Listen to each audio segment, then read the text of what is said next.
கர்த்தருடைய பரிசுத்த நாமத்திற்கு மகிமை உண்டாவதாக. இந்த நாளிலே கர்த்தர் நம்மோடு கூட பேச விரும்புகிற வார்த்தை என்னவென்றால், அவர் உங்களுக்கு உதவி செய்ய வல்லமையுள்ளவராக இருக்கிறார். ஆமாம், நாம் தொடர்ந்து கவனித்து வருகிறபடி கர்த்தர் நமக்கு உதவி செய்கிற தேவன் என்பதில் எந்த சந்தேகமும் இல்லை. நாளிலே கர்த்தர் நமக்கு உதவி செய்வார் என்று சொன்னால் எதிலே உதவி செய்வார்? நம்முடைய வியாகுலத்திலே அவர் உதவி செய்கிற தேவனாயிருக்கிறார். தாவீது எழுதும்போது சொல்கிறார் பாருங்க, சங்கீதம் 94:19 வாசிக்கும்போது, என் உள்ளத்தில் விசாரங்கள் பெருகுகையில் உம்முடைய ஆறுதல் என் ஆத்துமாவை தேற்றுகிறது என்று சொல்கிறார். பாருங்க, தாவீது சொல்ற வார்த்தை, என் உள்ளத்திலே விசாரங்கள், கவலைகள், வியாகுலங்கள், துன்பங்கள் எல்லாம் பெருகுதான். வேலையில் பெருகுதான், வேலையில் அந்த மாதிரி பெருகும் பொழுது கர்த்தருடைய கிருபை அவரை தாங்குகிறது என்று சொல்கிறார். கேட்டுக்கொண்டிருக்கிற அருமையான தேவனுடைய உங்களுடைய வாழ்க்கையில் ஏதோ ஒரு வியாகுலம் உங்களை வாட்டி வதைத்துக் கொண்டிருக்கலாம். அது என்ன வியாகுலம், என்ன துக்கம், என்ன துன்பம் என்பதை குறித்து தேவன் அறிவார். ஆனால் நம்முடைய தேவன் எப்படிப்பட்டவர் என்று சொன்னால், அந்த வியாகுலத்தின் வேளையிலே அவர் உங்களுக்கு உதவி செய்து அந்த வியாகுலத்தை மாற்றுகிற தேவன். ஆகவே தான் தாவீது எழுதுகிறார், என் கால் சறுக்குகிறது என்று நான் சொல்லும் பொழுது கர்த்தாவே உமது கிருபை என்னை தாங்குகிறது. என் உள்ளத்தின் விசாரங்கள் பெருகுகையில், பாருங்க, கவலைகள் பெருக பெருக அந்த கவலை இல்லையே என்பதில்லை. அவர் சொல்கிறார், உங்களுடைய ஆறுதல் என்னை தேற்றுவது. இன்றைக்கு கர்த்தருடைய ஆறுதல் உங்கள் உள்ளத்தை தேற்றுவது மாத்திரமல்ல, உங்களை மீண்டும் வெற்றியின் பாதையிலே கொண்டு செல்லும் என்பதில் எந்த விதமான சந்தேகமும் இல்லை. நம்முடைய தேவன் அவர் வல்லமை உள்ள தேவனாக இருக்கிறார். ஆகவே தான் சங்கீதம் 31 நாம் வாசிக்கும் பொழுது 7-8 வாசிக்கும் பொழுது கர்த்தருடைய வார்த்தையை சொல்லுவாங்க, உமது கிருபையிலே களி கூர்ந்து மகிழுவேன். நீர் என் உபத்திரவத்தை பார்த்து என் என்னுடைய ஆத்தும வியாகுலங்களை அறிந்திருக்கிறீர். சத்துருவின் கையில் என்னை ஒப்புக்கொடாமல் என் பாதங்களை விசாலத்திலே நிறுத்தினேன். ஆத்தும வியாகுலங்கள் யார் பார்த்துட்டு இருக்காங்கன்னு சொன்னால், தேவன் பார்க்கிறது.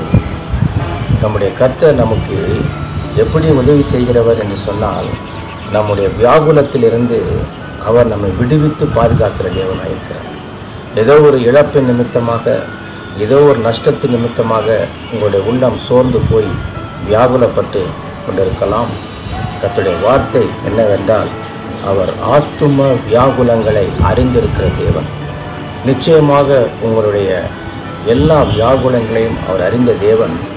அவர் உங்களை சத்துருவின் கையிலிருந்து அவர் விடுவிக்கிற தேவன். ஆகவே தான் சத்துருவின் கையில் அவர் ஒப்புக் கொடுக்கவில்லையா. அது மாத்திரமல்ல, என் பாதங்களை விசாலத்திலே நிறுத்தினேன் என்று தாவீது சொல்லுகிறார். நிச்சயமாகவே நான் சொல்லுவேன், உங்களுடைய வாழ்க்கையிலே நீங்கள் சந்தித்து கொண்டிருக்கிற எந்த போராட்டமாக இருந்தாலும் சரி, நம்முடைய தேவன் துக்கத்தின் மேல் துக்கத்தை தருகிற தேவன் அல்ல. அவர் நம்முடைய கண்ணீரை காண்கிற தேவன் மட்டுமல்ல. சங்கீதம் 34:4 வாசிக்கும்போது, நான் கர்த்தரை தேடினேன், அவர் எனக்கு செவி கொடுத்து என்னுடைய எல்லா பயத்துக்கும் என்னை நீங்களாக்கி விட்டார். இப்போ பாருங்கள், வியாகுலம் வந்தால் ஒரு மனுஷனுக்கு எதிர்காலமே கேள்விக்குறியாகிறது. என்ன நடக்குமோ, ஏது நடக்குமோ, நான் என்ன செய்வேன், நான் உயிர் பிழைப்போனோ என்றெல்லாம் கூட யோசிக்க தோன்றும். ஆனால் கர்த்தர் பாருங்கள், எல்லா பயத்துக்கும் அவர் நீங்களாக்கி விடுவார். நம்முடைய தேவன் செவி கொடுக்கிற தேவன் என்று சொன்னால், எதிலே செவி கொடுக்கிற தேவன்? அவர் வியாகுலங்களை அவர் செவி கொடுக்கிற ஒரு தேவனாயிருக்கிறார். உங்களுடைய வியாகுலமான சூழ்நிலை எதுவாக இருந்தாலும் சரி, கர்த்தர் இந்த நாளிலே ஒரு அற்புதங்களை செய்கிற தேவனாயிருக்கிறார். இது மாத்திரமல்ல, சங்கீதம் 94:19 வாசிக்கும் பொழுது தாவீது சொல்லுகிறார், என் உள்ளத்தில் விசாரங்கள் பெருகுகையில் உம்முடைய ஆறுதல் என் ஆத்துமாவை தேற்றுகிறது. தேவன் நம் ஆத்துமாவை தேற்றுகிற தேவனாக இருக்கிறார். ஒருவேளை மனிதர் நிமித்தமாக உங்களுடைய உள்ளம் சோர்ந்து போயிருக்கலாம். யாரோ ஒரு வார்த்தையை சொன்னது நிமித்தமாக உங்களுடைய வாழ்க்கையிலே நீங்கள் சோர்ந்து போய் காணப்படலாம். கண்ணீரின் பாதையிலே காணப்படலாம். கவலையின் பாதையிலே காணப்படலாம். நம்முடைய தேவன் கண்ணீரை மாற்றுகிற தேவனாக இருக்கிறார். அவர் ஒரு நாளும் அவர் துக்கத்தோடு கூட விடுகிற தேவன் அல்ல. இந்த தாவீதுக்கு எடுத்துக்கொண்டால் அவருக்கு சத்துருவின் போராட்டம் ஏராளம் இருந்தது. அவர் தன்னுடைய ஜீவியத்திலே சவுல் என்ற மனிதன் அவரை மிகவும் துரத்தி எந்த இடத்திற்கு சென்றாலும் சரி அவர் தாவீதை பிடிக்க வேண்டும், தாவீதை கொல்ல வேண்டும், தாவீதை தொடர்ந்து அவனை துரத்தி கொண்டே வந்ததை நாம் அறிவோம். அந்த சவுலின் கண்களுக்கு முன்பதாக ஒவ்வொரு முறையும் தாவீது பாதுகாக்கப்பட்டார். அவர் பார்த்தீங்கன்னா எந்த நிலையில் எப்போ தன்னுடைய உயிர் போகும் என்று தெரியாது. கர்ணம் தப்புனா மரணம் என்று சொல்வார்கள்.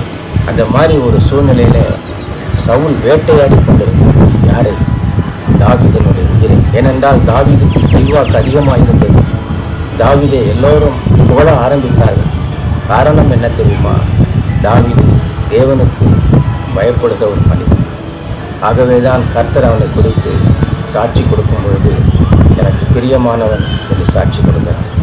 அந்த தாவீதை குறித்து பார்க்கும்பொழுது சவுலினுடைய எவ்வளவோ அம்புகள் எப்படியாவது வீழ்த்திவிட வேண்டும், தன்னுடைய புகழுக்கு அவன் புகழ் மேல் புகழ் அவனுக்கு கிடைக்கிறது என்று சொல்லி பொறாமை நிமித்தமாக தாவீதை எவ்வளவோ துரத்தி பார்த்தார்.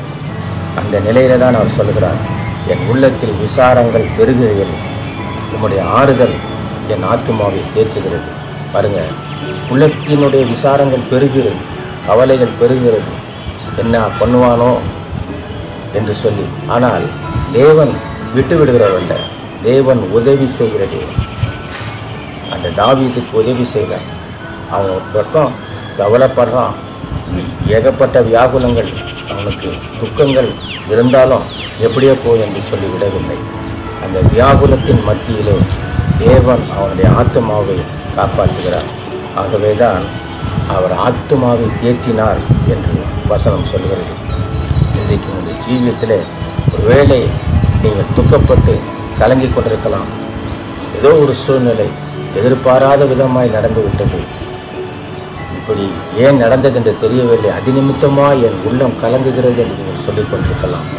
நிச்சயமாக நம்முடைய தேவன் உதவி செய்கிற தேவனாக இருக்கிறார். உதவி செய்கிற தேவன் அவர் நிச்சயமாய் உதவி செய்கிறவர் மாத்திரமல்ல, அந்த வியாகுலங்களை மாற்றுகிறவர், உங்கள் ஆத்துமாவை தேற்றுகிறவராக இருக்கிறார்.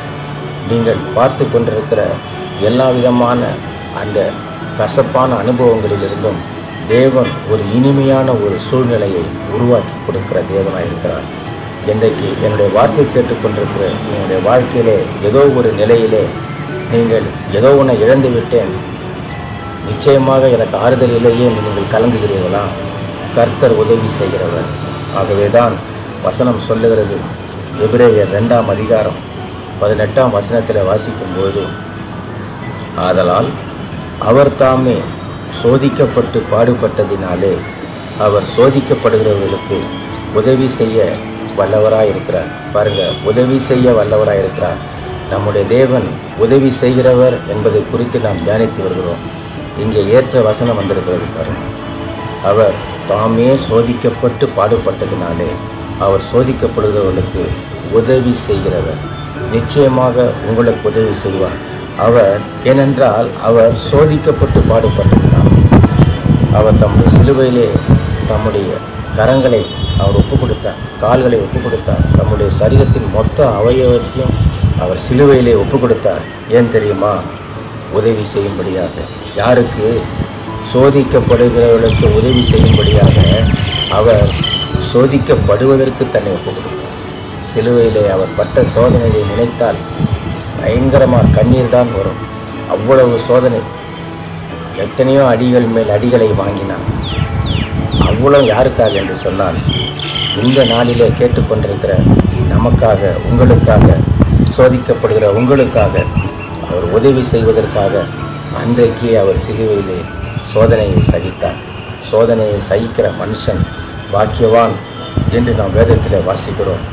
நிச்சயமாக கர்த்தர் உங்களுடைய வாழ்க்கையில் எல்லா விதமான சோதனைகள் மாத்திரமல்ல, வியாகுலங்களை நீக்குகிற தேவனாயிருக்கிறார்.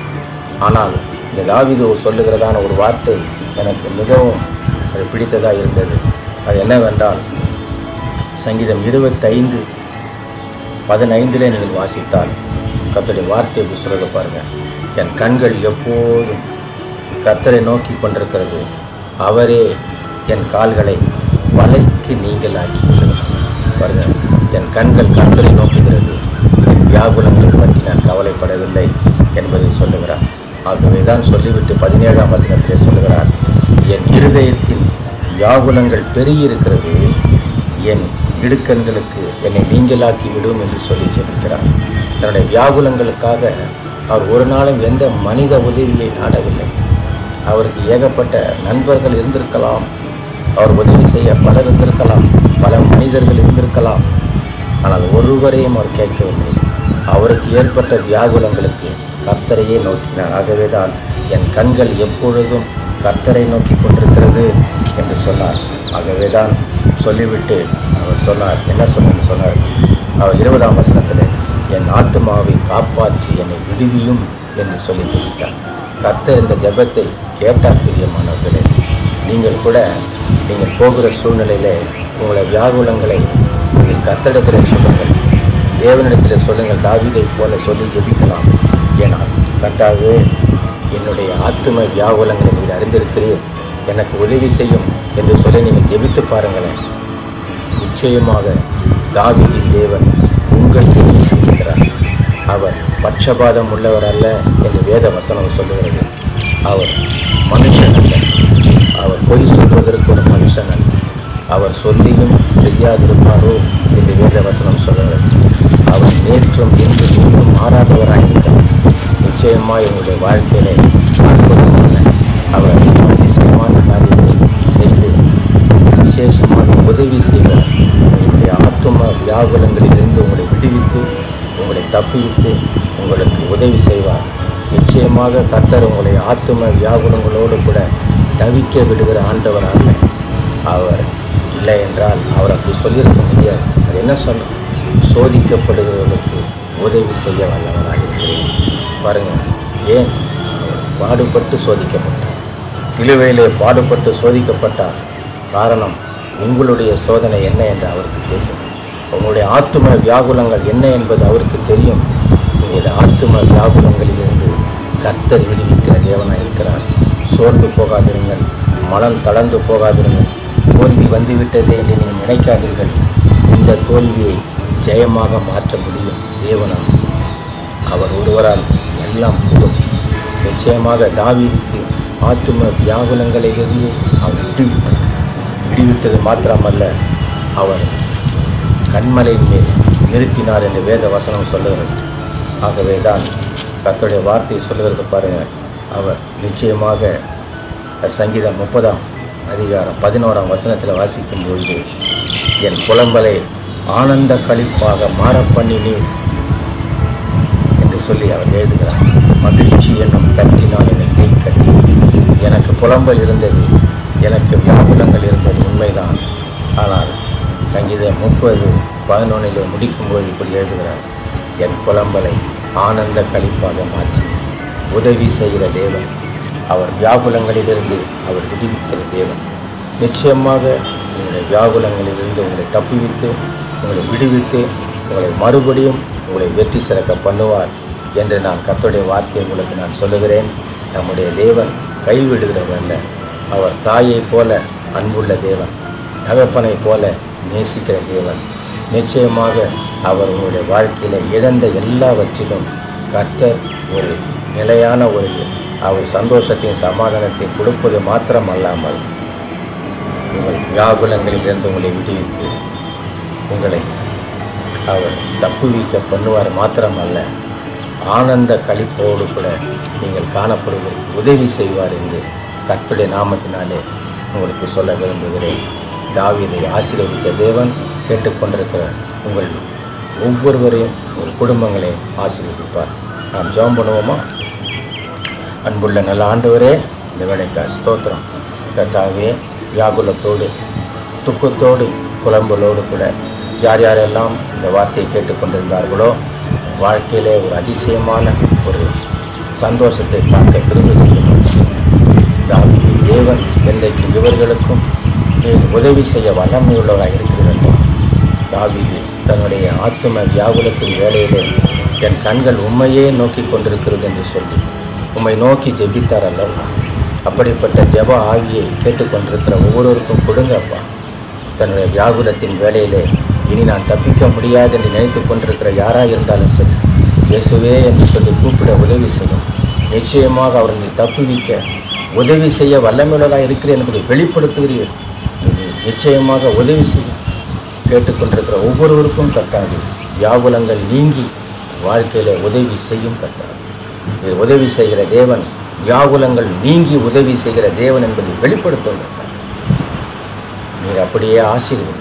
தாழ்த்தி எங்களை உமது கரங்களிலே ஒப்புக் கொடுக்கிறோம். இயேசு நாமத்தில் ஜெபிக்கிறோம் எங்கள் நல்ல பிதாவே.